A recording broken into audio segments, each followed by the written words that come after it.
वो समझ गए हैं कि इस देश में 80% जो आबादी है वो हिंदू है, 20% गैर हिंदू है, तो 20% को छोड़ दो, 80% को ऐसा कर दो कि वो उसे लगे कि हाँ हम ही हैं सब कुछ, और इन सबको अलग हटा दो। थी अगर बाबर की गलती, जुम्मन का घर फिर क्यों जले? ये सवाल तो पूछना चाहिए ना हमें।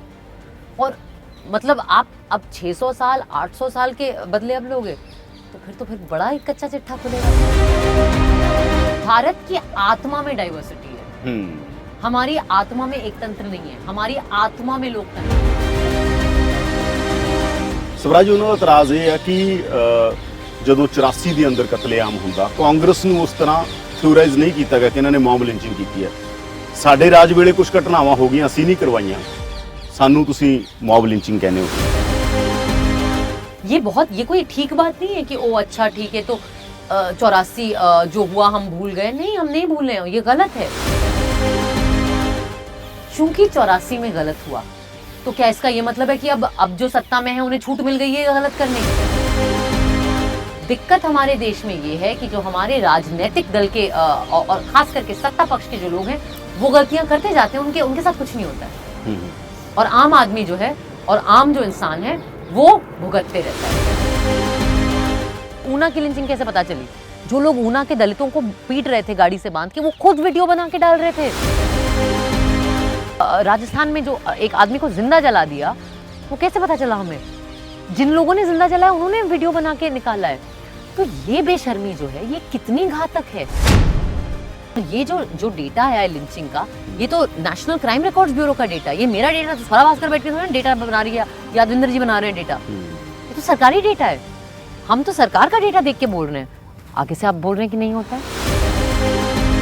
पब्लिक डिस्कोर्स सेट किया है सत्ता ने, उसमें हमें क्या सिखाया जा रहा है कि नफरत राष्ट्रवाद है। नफरत करना किसी खास समुदाय से या किसी खास संगठन से या किसी खास देश से, ये देश प्रेम का प्रतीक है कि आप तब तक इस देश से प्यार नहीं करते जब तक आप मुसलमानों से नफरत नहीं करते, या जब तक आप कम्युनिस्टों से नफरत नहीं करते, या जब तक आप पाकिस्तान से नफरत नहीं करते। ये तो बड़ा ही अलग एक प्यार का की परिभाषा है जिसमें जो नफरती भरी हुई है। जो पेट्रियार्की है वो सिर्फ औरतों को नहीं जकड़ के रखती है, वो मर्दों को भी जकड़ती है कि मर्द रोते नहीं है, मर्द हमेशा शक्तिशाली होते हैं, घर का जो जिम्मेवारी लेगा, जो कमाएगा, घर को खिलाएगा, वो मर्द होगा। क्यों? औरत नहीं खिला सकती, औरत नहीं कमा सकती। फैशन शो जो हो, अब कुछ औरतों को अच्छा लगता है कपड़े पहन के अपना वस्तुकरण करना, करने दो ना, मर्द भी तो कर रहे हैं अपना वस्तुकरण। आपको क्या लग रहा है ये जो शाहरुख सर और सलमान सर और आमिर सर, वरुण धवन, ऋतिक रोशन, ये सारे 6 पैक बना रहे हैं, इनका नहीं हो रहा वस्तुकरण? शर्ट खोल के 6 पैक जो बना रहे हैं अपने। ਮੰਨ ਲਓ ਤੁਹਾਡੀ ਫਿਲਮ ਆ ਵੀਰੇ ਦੀ ਵੈਡਿੰਗ, ਬੜੀ ਬੋਲਡ ਫਿਲਮਾਂ ਨੇ, ਫਿਰ ਹੋਰ ਫਿਲਮਾਂ ਦੀ ਵੀ ਗੱਲ ਕਰ ਲਈ ਆਪਾਂ, ਬੜੀਆਂ ਬੋਲਡ ਫਿਲਮਾਂ ਨੇ, ਕੀ ਉਹ ਨੈਰੇਟਿਵ ਵੀ ਫੈਮਿਨਿਜ਼ਮ ਨੂੰ ਤੁਹਾਨੂੰ ਲੱਗਦਾਗਾ ਕਿ ਦਾਇਰਾ ਚੌੜਾ ਕਰਦਾ? जिंदगी ना मिलेगी दोबारा, दिल चाहता है, ऐसी फिल्मों में जब आप 3-4 लड़कों को शराबें पीते हुए डिस्को नाचते हुए देख रहे थे, तब तो किसी ने सवाल नहीं किया। 4 लड़कियों ने शराब पी ली और डिस्को में नाच लिया और सिगरेट पी ली, तब तो मतलब वो हो फेमिनिज्म खतरे में है। अरे क्यों यार, क्या औरतें मजे नहीं कर सकती? फेमिनिज्म के लिए अत्याचारी कौन है? घर में वो लोग हैं जिनसे हम सबसे ज्यादा प्यार करते हैं। हमारे घर में वो हमारा बाप, हमारे भाई, हमारे चाचा, हमारे बेटे, हमारे बॉयफ्रेंड, हमारे पति, वो लोग जिनसे हम सबसे ज्यादा प्यार करते हैं। इसलिए फेमिनिज्म जो है वो सबसे मुश्किल मूवमेंट है खड़ा करना, क्योंकि आप अपने ही इमोशन से लड़ रहे हो यार। ये देखा कि एक मानसिकता है हमारे देश में कि जो आपके साथ हुआ आपको लगता है वही सत्य है और वही तर्क का इस्तेमाल करो। भगवान ने दिमाग दिया, वो किसी कारणवश दिया, अपने दिमाग का इस्तेमाल करो। बस चूंकि दुनिया में आपको किसी ने बोल दिया कि ऐसा है, तो अगर कोई आपको कह रहा है ऐसा है, तो अगला सवाल हो रहा चाहिए क्यों? ਕਲਾ ਦਾ ਇੱਕ ਦੌਰ ਆ ਜਦੋਂ ਕਲਾ ਸਿਆਸਤ ਬਾਰੇ ਗੱਲ ਕਰਦੀ ਸੀ ਤੇ ਸਿਆਸਤ ਕਲਾ ਬਾਰੇ ਗੱਲ ਕਰਦੀ ਸੀ, ਪਰ ਉਸ ਤੋਂ ਬਾਅਦ ਬਾਲੀਵੁੱਡ 'ਚ ਵੀ ਦੇਖਣ ਨੂੰ ਮਿਲਿਆ, ਬਾਲੀਵੁੱਡ 'ਚ ਵੀ ਦੇਖਣ ਨੂੰ ਮਿਲਿਆ ਕਿ ਜਿਹੜੇ ਐਕਟਰ ਬਣ ਜਾਂਦੇ ਨੇ ਉਹ ਸਮਾਜ ਤੇ ਸਿਆਸਤ ਬਾਰੇ ਟਿੱਪਣੀਆਂ ਨਹੀਂ ਕਰਦੇ। ਪਰ ਪਿਛਲੇ ਦੌਰ ਦੇ ਅੰਦਰ ਮੋਦੀ ਸਰਕਾਰ ਆਉਣ ਤੋਂ ਬਾਅਦ ਲਗਾਤਾਰ ਬਹੁਤ ਸਾਰੇ ਲੋਕਾਂ ਨੇ ਟਿੱਪਣੀਆਂ ਕੀਤੀਆਂ। ਸਵਰਾ ਭਾਸਕਰ ਦਾ ਨਾਮ ਵੀ ਉਹਨਾਂ ਤੋਂ ਆ। ਉਹ ਕੁੜੀ ਜਿਹੜੀ ਜਵਾਹਰ ਲਾਲ ਨਹਿਰੂ ਯੂਨੀਵਰਸਿਟੀ ਦਿੱਲੀ 'ਚ ਪੜ੍ਹਦੀ ਰਹੀ, ਜਿਨ੍ਹਾਂ ਦੇ ਮਾਤਾ ਜੀ ਵੀ ਜਵਾਹਰ ਲਾਲ ਨਹਿਰੂ ਯੂਨੀਵਰਸਿਟੀ 'ਚ ਪੜ੍ਹਾਉਂਦੇ ਨੇ। ਤਾਂ ਅੱਜ ਪੁੱਛਦੇ ਹਾਂ ਉਹਨਾਂ ਤੋਂ ਕਿ ਪੰਜਾਬ ਦੇ ਨਾਲ ਉਹਨਾਂ ਦਾ ਕੀ ਰਿਸ਼ਤਾ, ਪੰਜਾਬੀ ਨਾਲ ਕੀ ਰਿਸ਼ਤਾ, ਸਿੱਖਾਂ ਨਾਲ ਕੀ ਰਿਸ਼ਤਾ ਹੈ, ਮੋਦੀ ਦੇ ਉੱਤੇ ਟਿੱਪਣੀਆਂ ਇੰਨੀਆਂ ਤਲਖ ਕਿਉਂ ਕਰਦੇ ਨੇ, ਤੇ ਨਾਲ ਦੀ ਨਾਲ ਹੀ ਫੈਮਿਨਿਜ਼ਮ ਬਾਰੇ ਉਹਨਾਂ ਦੀ ਸਮਝ ਕੀ ਹੈ। ਸਾਡੇ ਨਾਲ ਨੇ ਸਵਰਾ ਭਾਸਕਰ, ਸਵਾਗਤ ਹੈ ਜੀ ਤੁਹਾਡਾ। ਸਭ ਤੋਂ ਪਹਿਲਾ ਸਵਾਲ, ਬਹੁਤ ਸਾਰੇ ਐਕਟਰ ਨੇ, ਕੋਈ ਬਹੁਤ ਥੋੜੀਆਂ ਕੁੜੀਆਂ ਹੋਣਗੀਆਂ ਜਿਹੜੀ ਟਿੱਪਣੀ ਕਰਦੀਆਂ ਨੇ ਸਿਆਸਤ ਦੇ ਉੱਤੇ, ਤੁਸੀਂ ਇੱਕ ਵਾਹਦ ਕੁੜੀ ਹੋ ਜਿਹੜੀ ਲਗਾਤਾਰ ਟਿੱਪਣੀਆਂ ਕਰਦੇ ਹੋਗੇ ਪੋਲਿਟਿਕਸ ਦੇ ਉੱਤੇ, ਕੀ ਇਹਦਾ ਕਾਰਨ ਜੇਐਨਯੂ ਆ, ਕੀ ਜੇਐਨਯੂ ਨੇ ਤੁਹਾਨੂੰ ਬਣਾਇਆ ਹੈ ਜੀ? सबसे पहले तो मैं माफ़ी मांग के शुरू करूंगी आपके दर्शकों से कि मैं जितनी अच्छी पंजाबी आप बोलते हैं उतनी मैं नहीं बोल पाती, लेकिन समझ जाती हूँ थोड़ा बहुत। आई थिंक दैट दो चीज़ें, क्योंकि आपने पहले जो कहा, मुझे लगता है कि आज के हमारे दौर में बॉलीवुड से अगर कोई बोल रहा है तो वो सिर्फ एक्ट्रेसेस ही हैं, सिर्फ लड़कियां ही बोल रही हैं, कुड़ियां बोल रही हैं सिर्फ। मुझे तो कोई बॉलीवुड के एक्टर्स तो बोलते हुए नजर नहीं आ रहे, कश्यप बोल रहे हैं, डायरेक्टर निर्देशक बोल रहे हैं, लेकिन अभिनेताओं, सिन्हा साहब बोल रहे हैं, हाँ वो निर्देशक बोल रहे हैं, लेकिन जो एक्टर्स हैं उनमें से तो सिर्फ लड़कियां ही बोल रही हैं। और तो मुझे लगता है कि अच्छी बात है, वो आवाज उठानी चाहिए अपनी। जहाँ तक कि मैं ऐसी जैसी हूँ, उसमें जेएनयू का कितना श्रेय है, कितनी जिम्मेदारी है या कितना दोष है, कुछ लोगों से दोष भी मानते हैं। तो मुझे लगता है कि डेफिनेटली जेएनयू, मैं पढ़ी हूँ जेएनयू में, मैंने अपनी मास्टर्स करी है जेएनयू में, इमरानियत करी है, अपनी पोस्ट ग्रेड समाजशास्त्र में, सोशियोलॉजी में। पर मुझे लगता है कि उसके काफ़ी पहले मुझे अगर आप पूछें कि ये कॉन्फिडेंस कहाँ से आया कि जो बात मन में हो उसे रखना चाहिए, या बिना हिचके बिना डरे बात अपनी रखनी चाहिए, तो मैं बोलूँगी कि इसका, और मैं इसे श्रेय मानती हूँ, इसका श्रेय मेरे माँ बाप को जाना चाहिए, मेरे मम्मी पापा को, क्योंकि बचपन से उन्होंने हमें ये आत्मविश्वास दिया कि बोलो जो बोलना है, पूछो, सवाल है तो पूछो, कि सवाल पूछने से कभी डरना नहीं चाहिए। ये सीख सबसे पहले घर पे ही मिली मुझे। और उसके बाद ऑफ कोर्स जिस किस्म के अध्यापक थे मेरे, जो टीचर्स मिले मुझे लगता है कि ये हमारे जेएनयू में यहाँ से जहाज जेएनयू में ये सबसे बड़ा दोष है कि बात नहीं हो सकती यहाँ बाहर बैठ के बिना रुके, एयरपोर्ट साथ है ना जी हैं। तो मुझे लगता है कि मैं बहुत अपने आप को खुशकिस्मत मानती हूँ कि इतने अच्छे गुरु मेरे जीवन में मुझे मिले, पढ़ाई, जिन्होंने न सिर्फ पाठ पढ़ाया, जो विषय था, सब्जेक्ट था, वो स्कूल में या कॉलेज में क्लास में बेसिक तौर पे ये सिखाया कि तर्क का इस्तेमाल करो। भगवान ने दिमाग दिया है, वो किसी कारणवश दिया, अपने दिमाग का इस्तेमाल करो। बस चूंकि दुनिया में आपको किसी ने बोल दिया कि ऐसा है, तो अगर कोई आपको कह रहा है ऐसा है, तो अगला सवाल होना चाहिए क्यों। हमेशा कि सवाल पूछने से मतलब संतुष्ट मत रहो, चीजें जैसी हैं, आपको जैसी बताई गई हैं वैसे आप कोशिश करो जानने की। तो मुझे हमेशा लगता है कि जेएनयू में जो पढ़ाई जो मैंने करी, वो सिर्फ क्लासरूम के अंदर बैठ के नहीं करी, वो मैंने दोस्तियां करके भी करी, लोगों से बातें करके भी करी। बहुत कुछ मैंने सीखा दुनिया के बारे में, भारत के बारे में, लोगों के अपने जिंदगियों के बारे में। तो आई थिंक कि मैं अपने आप को बहुत खुशकिस्मत मानती हूँ कि मुझे जेएनयू आने का मौका मिला। मैं एक बहुत ही मुझे लगता है प्रिविलेज्ड, आरामदेह किस्म के संदर्भ से आई हूँ। अच्छी नौकरियाँ थी मेरे मम्मी पापा की, पैसा हमेशा था घर में, अच्छी शिक्षा मिली हमें, अच्छे स्कूल्स में गए, दिल्ली में पले बढ़े, सारी आज़ादी, हर किस्म की आज़ादी, जो खास करके लड़की होने के नाते एक शायद नसीब ना हो उतना भारत में पली बढ़ी लड़कियों को। तो बहुत सारा प्रिविलेज जिसे कहते हैं, उसके साथ में पली और बढ़ी और पैदा हुई हूँ। जेएनयू आके मुझे ये रियलाइज़ हुआ कि दो चीज़ें, एक कि भारत एक ही भारत नहीं है, कई भारत हैं, और हर भारत की अपनी अलग असलियत है, अपनी अलग रियलिटी है। और बस क्योंकि हम उस रियलिटी को नहीं जानते, इसका ये मतलब नहीं है कि वो गलत है या वो है नहीं, या वो एंटी नेशनल है। मैंने ये देखा कि एक मानसिकता है हमारे देश में कि जो आपके साथ हुआ आपको लगता है वही सत्य है और वही अंत है, लेकिन ये ऐसा है नहीं। ਤੁਹਾਡੇ ਵਿਰੋਧੀ ਕਹਿੰਦੇ ਨੇ ਕਿ जेएनयू एंटी मोदी हुई है, एंटी राहुल नहीं हैगी। मुझे लगता है कि जेएनयू में जो एक सोच है, उसे आप एंटी एस्टैब्लिशमेंट कह सकते हैं, कि जो भी सत्ता में है उससे जेएनयू सवाल पूछता है, और ये कोई बुरी बात नहीं है। मुझे लगता है ये बहुत अच्छी बात है। नागरिक, और खास करके जब आप स्टूडेंट हैं और जब आप पढ़ रहे हैं, आप जब तक सवाल नहीं करेंगे आप सीखेंगे कैसे? और सवाल किससे करना चाहिए? सबसे जो अहम सवाल है वो किससे करने चाहिए? वो उन्हीं से करेंगे ना जो सत्ता में है, जिनके हाथ में जिम्मेदारी है, जिनके हाथ में ताकत है। तो मुझे लगता है कि जेएनयू ऐसा नहीं है कि सिर्फ एंटी मोदी है। मुझे लगता है कि जेएनयू सत्ता से हमेशा सवाल रखता है। मुझे पता नहीं अगर लोगों को पता है कि नहीं, एक बार मनमोहन सिंह को आना था यहाँ पे एंड उनको स्टेडियम में एड्रेस करना था, और मुझे याद है कि मेन गेट से ऑडिटोरियम जहाँ पे उनका था, स्टूडेंट्स खड़े हुए थे, खास जो लेफ्ट के ऑर्गेनाइजेशन थे उसके काले झंडे दिखाए थे, और ऑडिटोरियम के अंदर 2 ऐसे विरोध करने वाले प्रोटेस्टर स्टूडेंट थे, वो अंदर घुस गए, और जब मनमोहन सिंह जी बोल रहे थे इन्होंने उठ के नारे लगाने शुरू कर दिए, मुर्दाबाद के नारे और जो भी अपने लेफ्ट के नारे, और काले झंडे दिखाए, और उनको शो कॉज नोटिस दिया गया प्रशासन की तरफ से, जेएनयू प्रशासन की तरफ से, और कि सस्पेंड कर देंगे। और पीएमओ के ऑफिस से चिट्ठी आई जहां मनमोहन सिंह ने कहा था कि कोई बात नहीं, कोई जरूरत नहीं उनको सस्पेंड करने की, ये यूनिवर्सिटी है, यहाँ स्टूडेंट सवाल नहीं पूछेगा तो कहाँ पूछेगा। तो मुझे लगता है कि ये जो एक सोच है, ये कितनी अच्छी सोच है, जहाँ पे जो आपकी सत्ता भी है वो भी समझ रही है कि एक कैंपस का एक अपना एक कल्चर होता है, और वहां सवाल उठाए जाने चाहिए। तो आज की डेट में अगर ऐसा होता तो वो सारे बच्चे जेल में होते।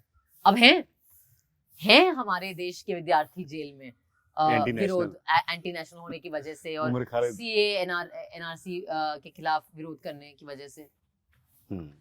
ਤੇ ਕੀ ਫਰਕ ਕੀ ਲੱਗਦਾ ਤੁਹਾਨੂੰ, ਮਤਲਬ ਕਿਉਂ ਮੋਦੀ ਦੇ ਖਿਲਾਫ ਤੁਸੀਂ ਇੰਨਾ, ਜੇ ਮੈਂ ਪੁੱਛਾਂ ਕਿਉਂ ਤੁਹਾਨੂੰ ਲੱਗਦਾਗਾ ਕਿ ਮੋਦੀ गड़बड़ कर रहा है? नहीं, देखिए, मेरे को किसी एक शख्स से कोई दिक्कत नहीं है। मोदी जी भारत के प्रधानमंत्री हैं, लेकिन मेरा विरोध किसी व्यक्ति विशेष से नहीं है। मेरा विरोध एक सोच से है, मेरा विरोध नफरत की सोच से है। सबसे बड़ी दिक्कत हमारे देश में ये है कि जिस तरीके से सत्ता और सत्ता पक्ष में जो लोग बैठे हैं, उन्होंने जिस तरीके से नफरत को नॉर्मलाइज किया है, नफरत को आम बना दिया है, और ये बना दिया कि नफरत करना बिल्कुल ठीक है, किसी अल्पसंख्यक समुदाय को गाली देना बिल्कुल ठीक है, उनके कोई भी उदाहरण, मतलब कोई भी कारण पकड़ के, वो गाय का मुद्दा हो गया, बीफ खाने का मुद्दा हो गया, वो पकड़ के किसी को जिंदा पीट देना और इतना मारना कि वो मर ही जाए सड़कों पे, मॉब वायलेंस जिसे हम कहते हैं, लिंचिंग जिसे हम कहते हैं, ये करना ठीक है, इसमें कोई दिक्कत ही नहीं है, हो रहा है, चल रहा है। किसी मतलब आज की डेट में पिछले 6 साल में अगर आप देखें तो आम जनता द्वारा जो क्राइम हो रहे हैं वो कितने बढ़ गए हैं। मॉब लिंचिंग क्या है? कौन है ये मॉब? हम ही तो लोग हैं ना। हम कातिल बनते जा रहे हैं, हमें छूट मिल गई है कातिल बनने की, बतौर समाज हम कातिल बनते जा रहे हैं। यार, ये तो हमने बचपन में घर पे ही सीखा था ना कि कत्ल करना बुरी बात है। इसमें तो कोई धर्म का वो नहीं है, तो हर धर्म यही कहता है, चोरी करना बुरी बात है, झूठ बोलना बुरी बात है, कत्ल करना बुरी बात है, किसी को दुख पहुंचाना बुरी बात है। आज देख लीजिए हमारी सत्ता और सत्ता पक्ष में बैठे जो लोग हैं वो क्या कर रहे हैं, वो इन सारी चीजों को नॉर्मलाइज कर रहे हैं। क्योंकि मुगल आए थे कभी, अरे आए होंगे यार 500 साल पहले, 2020 में क्या लेना देना उससे। एक बड़ी अच्छी लाइन है, मुझे शायर का नाम याद नहीं आ रहा, लेकिन थी अगर बाबर की गलती, जुम्मन का घर फिर क्यों जले। ये सवाल तो पूछना चाहिए ना हमें। और मतलब आप अब 600 साल 800 साल के बदले अब लोगे तो फिर बड़ा एक कच्चा चिट्ठा खुलेगा। फिर तो कभी किसी किस्म की अमन शांति चैन कोई विकास आ ही नहीं सकता हमारे देश में। तो हम तो यही करते रहेंगे इतिहास के हम सारे। फिर तो जाइए वापस 2000 साल पहले, फिर तो द्रविडियन जो हैं वो बोलेंगे कि, और आदिवासी जो हैं वो बोलेंगे कि आर्यन जो थे उन सबको निकालो यहाँ से। कितना बाहर निकालेंगे हम लोगों को। तो ये सोच बेकार की सोच है। ये वो समझ गए हैं कि इस देश में 80% जो आबादी है वो हिंदू है, 20% गैर हिंदू है। तो 20% को छोड़ दो, 80% को ऐसा कर दो कि वो उसे लगे कि हाँ हम ही हैं सब कुछ, और इन सबको अलग हटा दो। लेकिन हिंदू हृदय सम्राट बन जाए। हाँ, लेकिन ये सच नहीं है इस देश का, क्योंकि उस 80% के बीच में भी आपस में बहुत सारे अलगाव है, अलग अलगपन है। हमारे देश में जाति एक बहुत बड़ी रियलिटी है। उस 80% में भी ऐसे लोग हैं जिन्हें लगता है कि हमारे साथ बुरा किया गया है, और लोग हैं जिन्होंने, मतलब मैं ये कह रही हूँ कि एक देश, एक भाषा, एक धर्म, एक जबान, ये जो एक तंत्र है, क्योंकि भारत की आत्मा में डाइवर्सिटी है। चिड़ियाएं भी मेरे साथ हाँ में ला रही हैं। भारत की आत्मा में डाइवर्सिटी है। हमारी आत्मा में एक तंत्र नहीं है, हमारी आत्मा में लोकतंत्र है। तो ये चीज हमें पहचाननी चाहिए हमारे देश के बारे में। ਸਵਰਾਜ ਉਹਨਾਂ ਦਾ ਇਤਰਾਜ਼ ਇਹ ਹੈ ਕਿ ਜਦੋਂ 84 ਦੇ ਅੰਦਰ ਕਤਲੇਆਮ ਹੁੰਦਾ, ਕਾਂਗਰਸ ਨੂੰ ਉਸ ਤਰ੍ਹਾਂ ਥਿਓਰਾਈਜ਼ ਨਹੀਂ ਕੀਤਾ ਗਿਆ ਕਿ ਇਹਨਾਂ ਨੇ ਮੌਬ ਲਿੰਚਿੰਗ ਕੀਤੀ ਹੈ। ਸਾਡੇ ਰਾਜ ਵੇਲੇ ਕੁਝ ਘਟਨਾਵਾਂ ਹੋ ਗਈਆਂ, ਅਸੀਂ ਨਹੀਂ ਕਰਵਾਈਆਂ, ਸਾਨੂੰ ਤੁਸੀਂ ਮੌਬ लिंचिंग कहने होगे। नहीं नहीं, देखिए सबसे पहली बात तो कोई यहाँ पे नहीं कह रहा कि जो 84 में हुआ था वो ठीक चीज थी। वो बहुत ही हमारे देश के इतिहास का एक घिनौना वक्त है और उसके लिए हम सबको शर्मिंदा होना चाहिए। उसके लिए जो सत्ता पक्ष में बैठे थे उन्हें शर्मिंदा होना चाहिए। और जितना वक्त लग गया उन इंसाफ होने में, और ज्यादातर केसेस में इंसाफ हुआ भी नहीं, हमें शर्मसार होना चाहिए। ये कोई ठीक बात नहीं है कि ओ अच्छा ठीक है तो 84 जो हुआ हम भूल गए। नहीं, हम नहीं भूल रहे हैं, ये गलत है और इसके लिए जवाबदेही होनी चाहिए जो लोग सत्ता में थे और दिया है। और मुझे लगता है कि मनमोहन सिंह जी ने माफी भी मांगी है 84 के लिए जब वो प्रधानमंत्री बने थे। लेकिन चूंकि 84 में गलत हुआ तो क्या इसका ये मतलब है कि अब जो सत्ता में है उन्हें छूट मिल गई है गलत करने की? क्योंकि 84 में दंगे हुए थे और इंसाफ नहीं हुआ था उन पीड़ित लोगों के साथ। मुझे लगता है ये लॉजिक ठीक नहीं है ना। इसको वॉट अबाउटरी कहते हैं कि अच्छा हम कुछ गलत बात करें तो आप 50 पीछे से ले आइए। नहीं, वो भी गलत है। वो केसेस को भी करिए, डालिए जेल में उन लोगों को। दिक्कत हमारे देश में ये है कि जो हमारे राजनीतिक दल के और खास करके सत्ता पक्ष के जो लोग हैं वो गलतियां करते जाते हैं, उनके साथ कुछ नहीं होता है और आम आदमी जो है और आम जो इंसान है वो भुगतते रहता है। क्या होता है ना, जब एक बड़े स्केल पे वायलेंस होता है तो वो बात निकल के आ जाती है, उस पर मीडिया का वो आ जाता है, फिर वो याद रहता है लोगों को। अभी कोई नहीं भूल सकता है इस देश में कि 84 हुआ है। जब आप सड़क पे चलते एक एक आदमी को उसके कपड़ों की वजह से, उसकी दाढ़ी की वजह से, उसके बुर्के की वजह से या उसके पहनावे या पहचान की वजह से एक एक आदमी को आप टारगेट करते हैं, तब आप जो नफरत हमें वैसे दंगों में दिखाई पड़ती थी, जिसको पहचान पाते हैं हम इस नफरत को पहचान भी नहीं पाते। आप समझने में क्या कह रही हूँ? मैं कुछ ये नहीं कह रही कि ये ठीक है या वो ठीक है, बिल्कुल कोई हिंसा ठीक नहीं है। सिंपल, जो मुजरिम है जिन्होंने किया है वो उनके अंदर दुस्साहस इतना बढ़ गया है कि वो क्राइम करके उसको रिकॉर्ड करके खुद ही वो। आपको लगता है ये ऑर्गेनाइज्ड है? तो लगता है और ये ऑर्गेनाइज्ड है क्योंकि जेएनयू में बहुत कुछ होया, ये ऑर्गेनाइज्ड क्राइम है, स्टेट ऑर्गेनाइज्ड क्राइम करा रही है। नहीं, लिंचिंग मुझे नहीं लगता कि स्टेट। देखिए, जैसे कि जब सिखों के खिलाफ दंगे हुए, उसमें मैं बोलूंगी कि हाँ उसमें एक स्टेट का रोल था क्योंकि उनके लीडर्स थे। आपको पता है ये कि जगदीश टाइटलर हो गए या ललित माखन हो गए या सज्जन कुमार हो गए या सज्जन कुमार हो गए, इनके खिलाफ प्रूफ है। हमें पता है कि वो नेता थे, वहां पे भड़का रहे थे। या जैसे बाबरी मस्जिद के गिरने पे जितने सारे नेता हैं, खैर उनको सबको छोड़ दिया गया है, लेकिन उनके खिलाफ भी है, प्रूफ है उन लोगों के खिलाफ जो लाल कृष्ण आडवाणी हो गए या उमा भारती जी हो गई या तमाम मुरली मनोहर जोशी जी हो गए, तमाम लोग हैं। मुझे नहीं लगता कि ये जो लिंचिंग हो रहे हैं इसमें नेसेसरीली उस तरीके का ऑर्गेनाइज्ड है जैसे पुराने दंगे या जो 2002 में जो हुआ वो हमने देखा गुजरात में।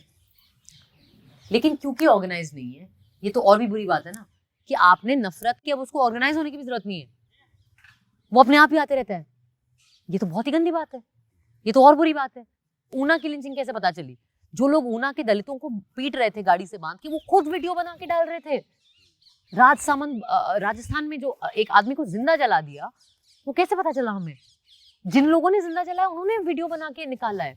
तो ये बेशर्मी जो है ये कितनी घातक है और ये कितनी खतरनाक है। और ये जो डेटा है लिंचिंग का, ये तो नेशनल क्राइम रिकॉर्ड्स ब्यूरो का डेटा, ये मेरा डेटा तो स्वरा भास्कर बैठ के डेटा बना रही है, यादविंदर जी बना रहे हैं डेटा, ये तो सरकारी डेटा है।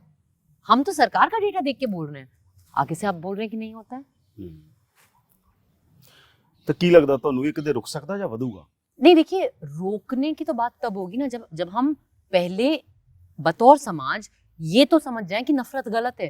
क्योंकि आज की डेट में हमें क्या सिखाया जा रहा है सत्ता पक्ष द्वारा, और जो वार्तालाप जिसे डिस्कोर्स कहेंगे, एक जो डिस्कोर्स पब्लिक डिस्कोर्स सेट किया है सत्ता ने, उसमें हमें क्या सिखाया जा रहा है कि नफरत राष्ट्रवाद है। नफरत करना किसी खास समुदाय से या किसी खास संगठन से या किसी खास देश से, ये देश प्रेम का प्रतीक है कि आप तब तक इस देश से प्यार नहीं करते जब तक आप मुसलमानों से नफरत नहीं करते, या जब तक आप कम्युनिस्टों से नफरत नहीं करते, या जब तक आप पाकिस्तान से नफरत नहीं करते। ये तो बड़ा ही अलग एक प्यार का की परिभाषा है जिसमें जो नफरती भरी हुई है। जो ये खास नफरती सोच वाले लोग हैं, इनके मुद्दे क्या क्या हैं, किस चीज पे झगड़ा करते हैं? शिक्षा पे, शिक्षा को पे काबू करना चाहते हैं। आपको इतिहास कैसा पढ़ाया जा रहा है, क्योंकि क्या कर रहे हैं आप बचपन से बच्चों को सिखा रहे हैं मुगलों से नफरत करो, पाकिस्तानियों से नफरत करो, मुसलमानों से नफरत। मुगल तो नहीं दिखेंगे यहाँ पे, कौन दिखेगा मुगल के नाम पे? आम मुसलमान दिखेगा। पाकिस्तानी इस देश में तो नहीं दिखेंगे, लेकिन पाकिस्तानियों के नाम जैसा कौन सा नाम आपको सुनाई पड़ेगा आपकी क्लास में? तो मुसलमान बच्चा है।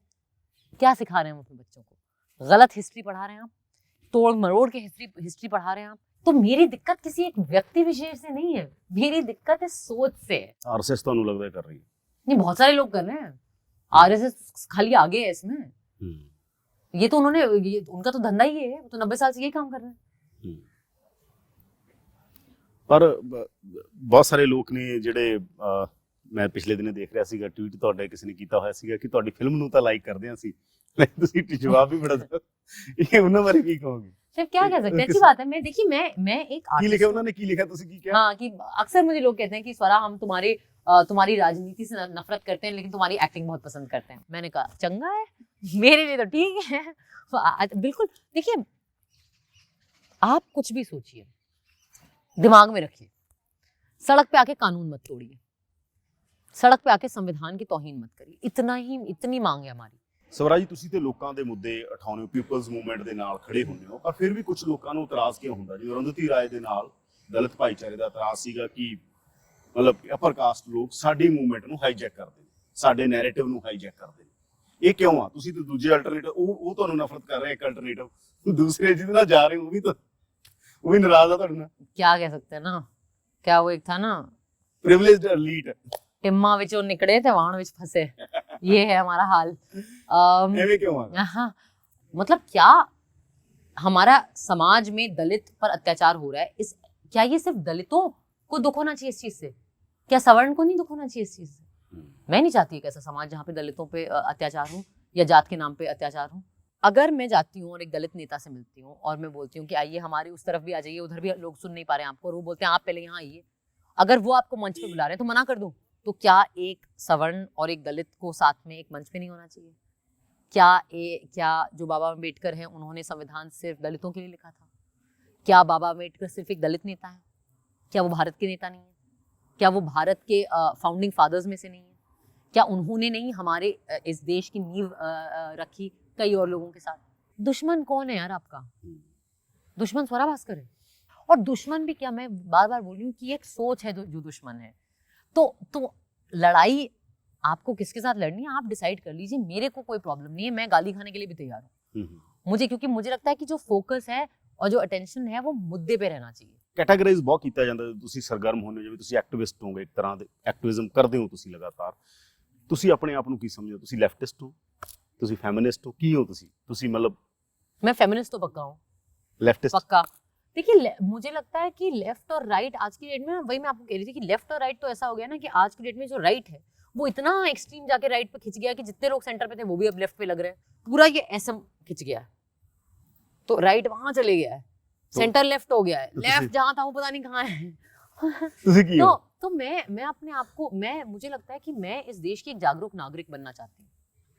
जब ਤੁਸੀਂ ਕਿਸੇ ਆਈਡੀਓਲੋਜੀ ਦੇ ਖਾਕੇ 'ਚ ਆਪਣੇ ਆਪ ਨੂੰ ਨਹੀਂ ਬੰਦੇ, ਕਿਸੇ ਆਈਡੀਓਲੋਜੀ ਦੇ फ्रेम। मेरी आइडियोलॉजी इस देश के संविधान की आइडियोलॉजी, मेरी आइडियोलॉजी इंसानियत की आइडियोलॉजी, और मेरी आइडियोलॉजी अभी लेफ्ट राइट मेरे को नहीं पता, क्योंकि लेफ्ट राइट अक्सर वो करते रहते हैं। मेरी आइडियोलॉजी इंसानियत की आइडियोलॉजी है, मेरी आइडियोलॉजी जो है वो काइंडनेस की आइडियोलॉजी है। मैं हमेशा जब लोग पूछते हैं ना, मैं हमेशा बोलती हूँ कि यार, लोग कहते हैं क्या चाहिए आपको, क्या सोचते हैं आप? मैं कहती हूँ कि पाश जो पंजाब के बहुत ही बेहतरीन कवि हैं और क्रांतिकारी कवि हैं, उनकी एक लाइन हुआ करती थी, जिंदगी समाजवाद या कुछ भी और उसकी दूसरी लाइन, उसके आखिरी लाइन ये, पहली लाइन ये थी, जिंदगी बराबरी या कुछ भी और। तो मुझे लगता है कि कुछ भी दे दो लेकिन सच हो, झूठ में मत घुमाओ हमें ये मत बताओ कि बॉलीवुड में ये चल रहा है और बॉलीवुड के स्टार इतने बुरे हैं, भटकाओ मत हमें। कि जबकि एक्चुअली हमारा मुद्दा ये है कि इस देश में नौकरियां नहीं है, इस देश में अर्थव्यवस्था का भट्टा बैठा हुआ है, इस देश में किसान जो है वो सड़कों पे उतरा हुआ है, क्योंकि उसको डर लग रहा है कि उसका न्यूनतम जो भाव है वो मिलेगा भी कि नहीं, ये जो नए बिल आए हैं उसके तहत। तो भटकाओ मत हमें, नहीं दे सकते बराबरी, बता दो, कम से कम हम सच तो जाने, हमें पता तो हो कि हमारी लड़ाई क्या होनी चाहिए। ਤਾਂ ਤੁਸੀਂ ਕਿਹਾ ਤੁਸੀਂ ਫੈਮਿਨਿਸਟ ਹੋ, ਫੈਮਿਨਿਜ਼ਮ ਬਾਰੇ ਵੀ ਤਰ੍ਹਾਂ ਤਰ੍ਹਾਂ ਦੀਆਂ ਗੱਲਾਂ ਨੇ। ਪਹਿਲਾਂ ਤਾਂ ਤੁਸੀਂ ਕੀ ਦੇਖੋ ਵੂਮਨ ਦੀ ਕੀ ਹਾਲਤ ਹੈ, ਕਿਉਂਕਿ ਕਿਹਾ ਜਾਂਦਾ ਕਿ ਜੀ ਇੱਕ ਪ੍ਰਿਵਿਲੇਜਡ ਔਰਤ ਆ ਜਿਹੜੀ ਸ਼ਹਿਰ 'ਚ ਬੈਠੀ ਹੈ, ਇੱਕ ਜੀ ਪਿੰਡ ਦੇ ਬਿਲਕੁਲ ਗਰੀਬ ਘਰੇ बैठी है।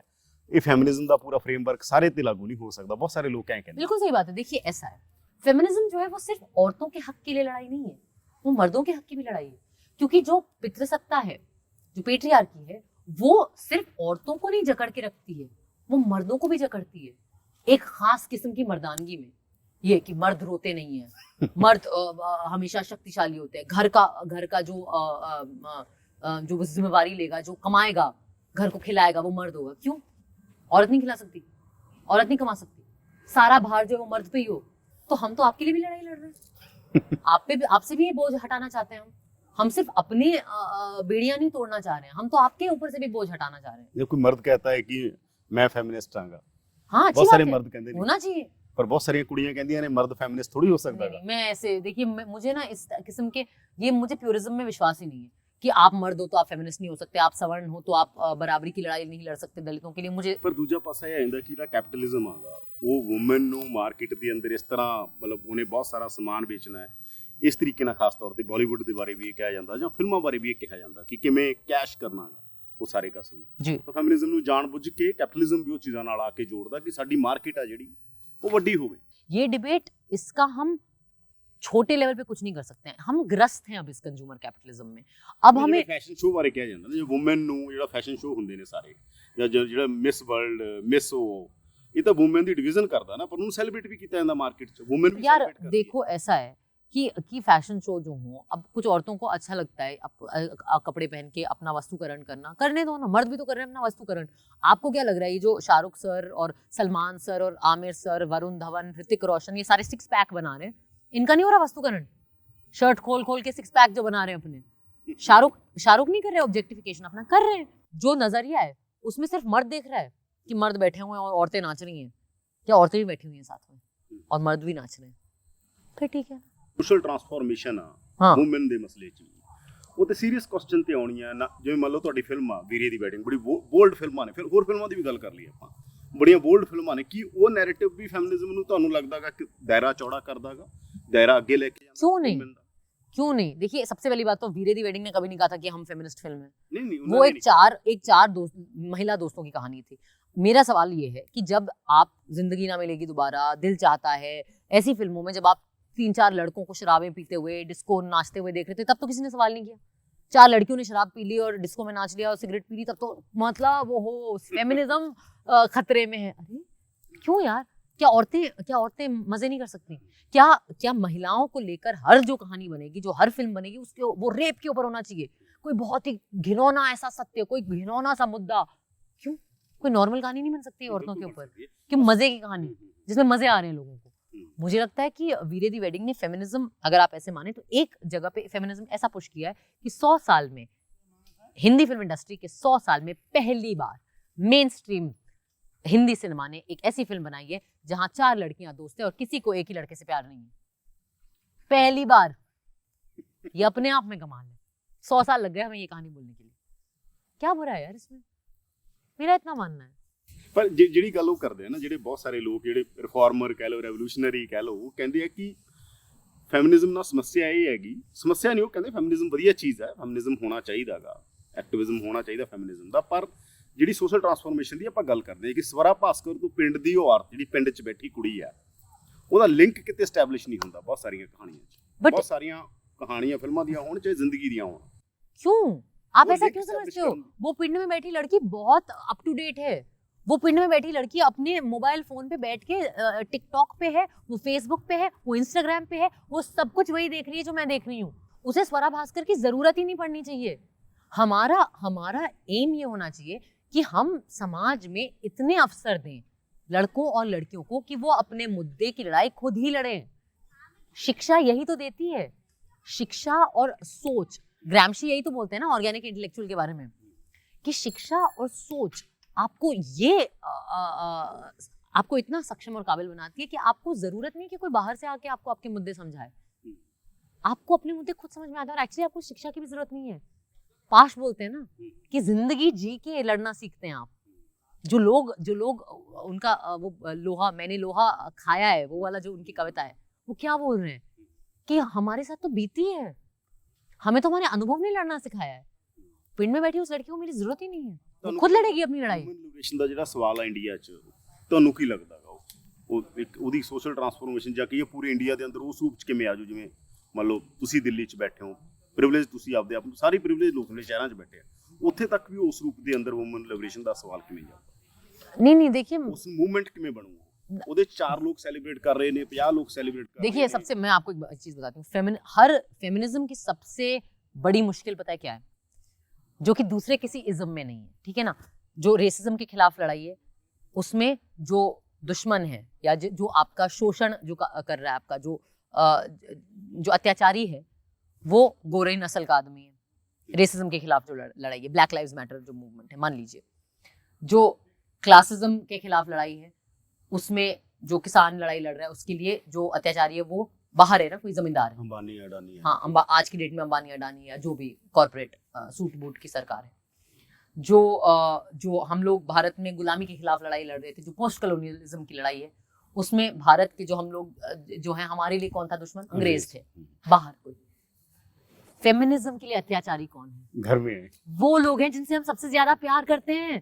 हमारे घर में है वो, हमारा बाप, हमारे भाई, हमारे चाचा, हमारे बेटे, हमारे बॉयफ्रेंड, हमारे पति, वो लोग जिनसे हम सबसे ज्यादा प्यार करते हैं। इसलिए फेमिनिज्म जो है वो सबसे मुश्किल मूवमेंट है खड़ा करना, क्योंकि आप अपने ही इमोशन से लड़ रहे हो यार। क्या अपने बाप से प्यार नहीं करते? हम सब करते हैं। क्या हम क्या अगर कोई किसी का पिताजी घर आए शाम को और बोले यार पानी पिलाना, तो क्या हर बेटी नहीं उठ के खुद पानी देगी? क्या वहां बोलेगी नहीं पापा ये तो फेमिनिज्म की लड़ाई है, आप खुद जाके लो पानी? कौन बोलेगा? इस देश में कौन बोलेगा? या बोलेंगे यार चाय पिला दो बच्चे, तो कौन सी बेटी की चाय बना के नहीं देगी अपने बाप को? ऑफ कोर्स देगा, वो समझाएगी कि नहीं पापा आपको खुद जाके बनानी चाहिए चाय। नहीं करोगे ना यार। लेकिन मुद्दा तो यही ना, सवाल क्या हमें पूछना चाहिए कि हर बार बेटी क्यों बनाती है चाय? पापा क्यों नहीं बनाते? बेटा क्यों नहीं बनाते? पापा छोड़ो यार, बेटा क्यों नहीं बनाता? अरे पापा ने बनानी चाहिए फेमिनिज्म इक्वालिटी मुताबिक। तो आप समझ रहे हैं? तो ये मुश्किल लड़ाई है, ये जेन्युइनली मुश्किल मुद्दा है। हमारी सबसे, इसलिए तो फेमिनिस्ट ने बोला ना पर्सनल इज पॉलिटिकल। सारे टाइम तो हम अपने परिवार से ही लड़ने झगड़ने में निकाल देते हैं, सारी अपने बॉयफ्रेंड से लड़ने झगड़ने में निकाल देते हैं, अपने पतियों से लड़ने झगड़ने में निकाल देते हैं कि नहीं हम अपना नाम नहीं बदलेंगे या बदलेंगे, या बच्चे का नाम क्या होना चाहिए, जो भी है, या मैं नौकरी करना चाहती हूँ, या मैं ये रोल करना चाहती हूँ, या मैं किसिंग सीन करना, जो भी है मैं कह रही हूँ। तो हम लड़ाइयाँ किसके साथ कर रहे हैं? हमारा तो कोई दुश्मन बाहर का भी नहीं है। तो इसलिए फेमिनिस्ट बोलते थे ना पर्सनल इज पॉलिटिकल। हमारी लड़ाई घर में सबसे मुश्किल लड़ाई ये है, इसलिए फेमिनिज्म को टाइम लगेगा। ਤੁਸੀਂ ਤਾਂ ਬਹੁਤ ਬੋਲਡ ਹੋ ਕਿ ਇਹ ਸਮੱਸਿਆਵਾਂ ਇਮਾਨਦਾਰੀ ਨਾਲ ਦੱਸੋ ਆਉਂਦੀਆਂ ਨੇ कि ਤੁਹਾਡੇ ਬॉयਫ੍ਰੈਂਡ ਨੇ ਕਦੇ ਕਿਹਾ ਤੁਹਾਨੂੰ ਬੋਲਡ ਕਦੇ ਕਿਸਿੰਗ ਸੀਨ नहीं करना? फिलहाल तो कोई बॉयफ्रेंड ही नहीं है, लेकिन फिलहाल तो मैं आजाद हूँ, ठीक है। होगा I'm sure, जब आएगा बॉयफ्रेंड तो ये भी सवाल लाएगा। ये कहते हैं मतलब भारत के मर्द जो है ना वो बहुत प्रिडिक्टेबल होते हैं, ठीक है ना। आप लोग जो है, आपसे हमें बिल्कुल, आप हमारी हर उम्मीद पे खरे उतरते हो, हमें कोई इसमें डाउट नहीं है मुझे कि जब आएगा कोई बाहर, अगर वो बॉयफ्रेंड भारतीय हो तो जरूर ये सवाल लाएगा अपने साथ कि नहीं होना चाहिए। ਇਹ ਮਤਲਬ ਇੰਡਸਟਰੀ ਦੇਖਦੇ ਹੋ ਤੁਸੀਂ? मैं कहना बाकी ਕੁੜੀਆਂ ਜਿਹੜੀਆਂ पता नहीं, ਗੱਲਾਂ ਤਾਂ ਕਨਵਰਸੇਸ਼ਨ ਤੇ ਹੁੰਦੀ ਹੋਊ ना। मुझे लगता है निजी रूप में जो पर्सनली नहीं, मैं जनरली पूछ रहा हूं। मैं ये बात तो मेरी उतनी नहीं हुई है, लेकिन कई सारी ऐसी एक्ट्रेसेस हैं जिन्होंने करियर शादी के बाद भी काम किया। करीना कपूर देख लो, कमाल। मुझे लगता है करीना एक फेमिनिस्ट, एक्चुअली फेमिनिज्म के लिए, जबकि वो अपने आप को फेमिनिस्ट मानती भी नहीं है। मैं उसको हमेशा मजाक उड़ाती हूँ, मैं कहती हूँ करीना जी आप मानते नहीं हो अपने आप को फेमिनिस्ट, लेकिन आपकी सारी हरकतें फेमिनिस्ट हैं। जो मतलब किस सलीके से और कितने अच्छी तरीके से उसने अपने पर्सनल लाइफ में भी उसने जो मन चाहा उसने किया, जिस आदमी से प्यार हुआ उससे शादी करी, बच्चा पैदा किया, जो भी, और उसका काम देखिए, करियर रुक ही नहीं रहा उसका। कमाल की बात है। धन्यवाद सुराई, ਤੁਹਾਡਾ बहुत बहुत